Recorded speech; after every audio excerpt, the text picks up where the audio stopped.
Magandang araw. Ako si Ginoong Freddy Ray Cruz at nais kong ibahagi ang mga katangian ng isang mahusay na kritiko ng panitikan. Una, malawak na kaalaman. Kailangang may sapat na kaalaman ang kritiko sa kasaysayan, kultura, at anyo ng panitikan. Mahalaga ang pagbabasa ng iba't ibang akda upang maunawaan ang mga konteksto at estilo.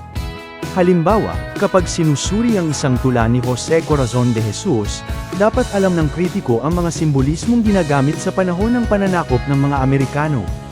Ikalawa, makatarungan at objektibo. Ang mahusay na kritiko ay hindi nagpapadala sa personal na emosyon o pagkiling.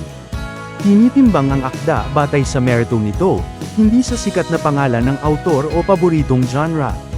Halimbawa, kapag sinusuri ang isang nobela, hindi agad hinuhusgahan ito dahil lamang sa hindi pabor ang tema. Bagkus, inaalam kung paano na isakatuparan ang layunin ng manunulat.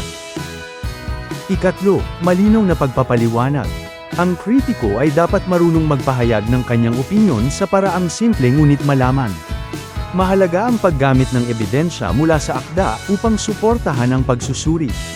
Halimbawa, kung sinasabing mahusay ang pagkakalahad ng banghay, dapat ipakita ang tiyak na bahagi ng akda na nagpapatunay nito.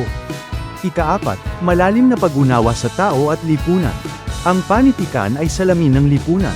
Ang kritiko ay dapat sensitibo sa mga isyong panlipunan at makataong damdamin na isinasalaysay sa akda. Halimbawa, sa pagsusuri ng Noli Me Tangere, inuugnay ng kritiko ang mensahe ng akda sa kasalukuyang isyu ng lipunan. Nais mo bang maging mahusay na kritiko ng panitikang Pilipino?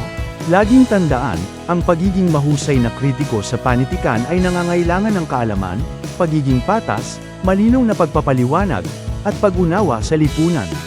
Sa ganitong paraan, naipapakita natin ang tunay na halaga ng panitikan bilang salamin ng ating pagkatao at kultura. Maraming salamat po.